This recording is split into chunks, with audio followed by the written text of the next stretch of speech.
श्रावणातल्या उन्हामध्ये सर आठवणींची बिलगून गेली. वाऱ्याची एक झुळूकमध्येच पहिली भेट आठवून गेली.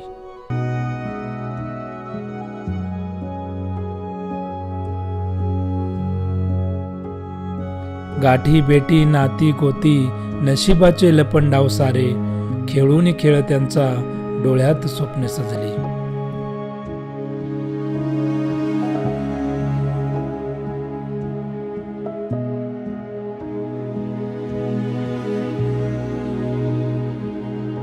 फुले जरी ती चाफ्याची पसरून सुगंध बुलवून गेली. डोळ्यांमध्ये स्वप्ने देऊन अलगद रात्र सरून गेली. श्रावणातल्या उन्हामध्ये सर आठवणींची बिलगून गेली.